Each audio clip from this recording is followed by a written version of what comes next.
The plan for the DCU is to have something for everyone, but is that a good or bad thing?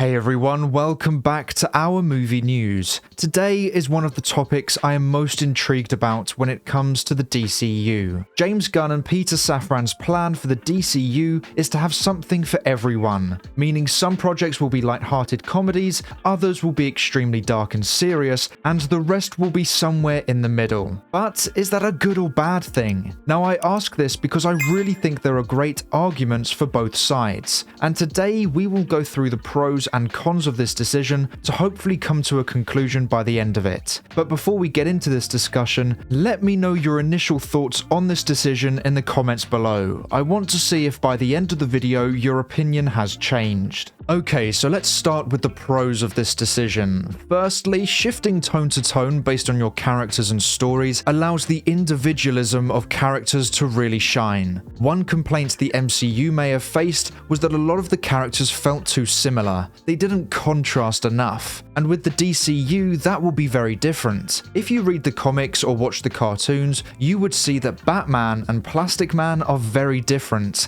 and that provides a very strong contrast in character, which creates interesting relationships, character arcs, and storylines. Another pro is that the varying tones between projects keeps it refreshing for audiences. Another complaint you could argue the MCU had was that their movies were too similar. They kept a very similar formula, and that may have caused the MCU to become stale. So for the DCU to shift from light-hearted to dark and then back again can mean you don't feel you are watching a copy and paste movie each time. You can also argue that having something for everyone means you are able to reach a larger audience, as you're not just appealing to one set of people. The MCU was targeted at people who liked superhero films that were funny. The early DCEU targeted audiences who liked a more grounded and serious approach to the genre. But the DCU targeting a variety of audiences could mean the DCU reaches a larger overall audience. You have those interested in detective movies, comedies, action-packed epics, serious movies,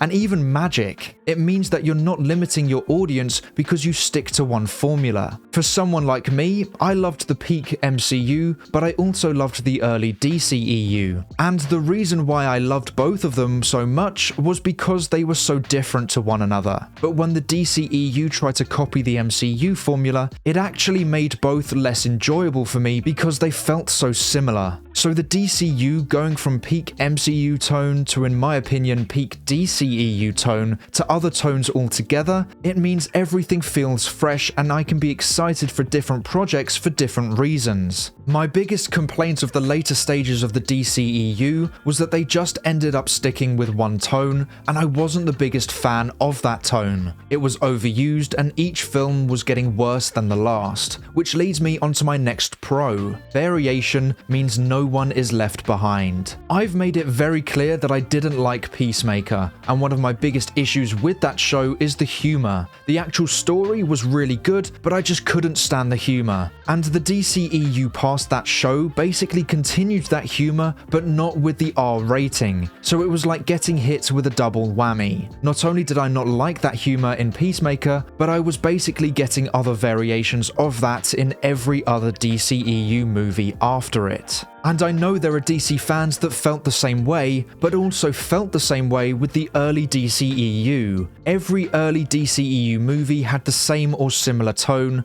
and not everyone was happy with that. So what the DCU will hopefully do is merge all those differing tones into one universe, but the tone will match the specific characters and stories. So if you liked the early DCEU, great, I'm sure there will be projects that are similar to that. If you liked the later DCEU, then great, I'm sure there will be projects similar to that too. I loved Snyder's tone in the early DCEU, however many argue that his tone did not match the characters used, and whilst I don't particularly care about that, because I loved those three movies anyway, others did have a problem with it. And there were some that didn't have a problem with it, but thought maybe his style would fit another character more accurately. So what we may find in the DCU is that we get a tone similar to what Snyder had, but it will be used for a character that has a personality that matches that tone more. And don't get me wrong, when I heard Gunn was rebooting the DC universe, I was worried that we were going to have everything written in his style only, like we were only going to get Peacemaker-esque projects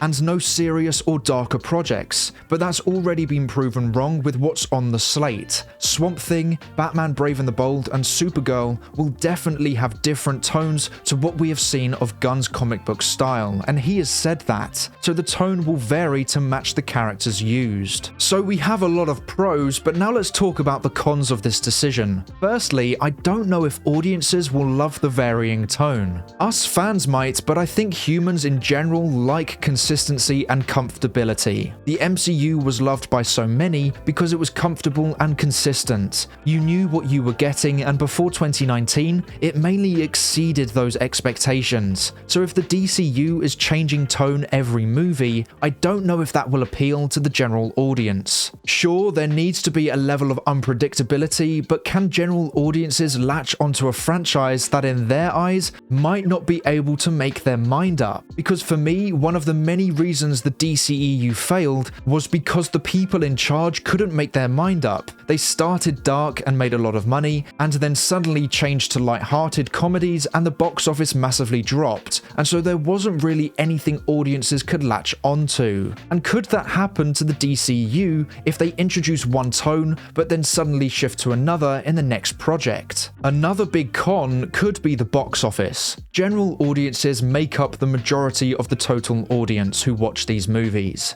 If they find some projects more appealing than others based on their tone, we could see the box office be very strong for some projects but very, very weak for others. So some films could make a loss and others could make a profit, and this is a business at the end of the day. Sure, us DC fans could appreciate the shifting tones based on what characters are used, but if the box office keeps on failing with certain movies with certain tones, that could massively impact what happens to the DCU. DC Studios would have pressure from Warner Bros. Discovery and their shareholders for releasing movies that aren't profitable and may be forced to focus on the tone that actually makes them more money. And if that happens, then would that mean certain characters are changed to fit that tone, or possibly even ignored entirely? And within that tone is the ratings of the movies. Would an R rating alienate kids and families from being able to watch those projects? Because if so, then that could damage customer loyalty. There is no denying kids are a huge part of the financial success behind superheroes. If many of your projects aren't suitable for kids, then that could damage the longevity of your franchise. I've seen people make the argument, well, Deadpool and Joker were successes and they were both rated R, and so did The Boys and Invincible. And what you have to realize with all of those projects is that none of them were connected to a franchise that kids could watch. Deadpool was in the Fox universe, but that was pretty much its own thing. Joker was a standalone movie, The Boys was always an R-rated show, and so was Invincible. Not once did any of those projects appeal or connect to other movies that were suitable for kids. So whilst they are good standalone examples of R-rated projects doing well, I don't think those are valid examples to compare to the DCU, because the DCU will be trying to appeal to all audiences, kids and adults alike, and will have a long-term plan that you need to follow to get the very best out of the franchise. And with the DCU comes a larger long-term plan. Like Thanos for the MCU, each movie felt needed because it added to that story somehow. If kids and families can't watch some of the DCU's projects because of the rating, then they can't follow along with every plotline the universe has, and that could cause them to have less motivation to be invested in the cinematic universe. So it is a risky play. It could greatly benefit them, as it can allow audiences who never took superhero films seriously because they were too childish to now be invested in the DCU with its more mature themes, but at the same time it could alienate their younger audience from being truly obsessed with the DCU. It's a double-edged sword that could go either way. And those are all the pros and cons for the DCU's shifting tone that I can think of. It could really be a great thing that keeps the franchise alive with refreshing tones, but it could also damage the loyalty of the general audience if the tone can't be consistent. It really depends on how audiences react to it. No one knows for sure what the reaction will be, and we are really in an unpredictable time for the superhero genre. If there are any pros or or cons I have forgotten, make sure to let me know in the comments below, as well as your updated opinion on the matter. Has my video changed your mind or made your original opinion stronger than before? Personally, I am really struggling to decide, as I think the shifting tone could help the DCU succeed, but it also could be its downfall.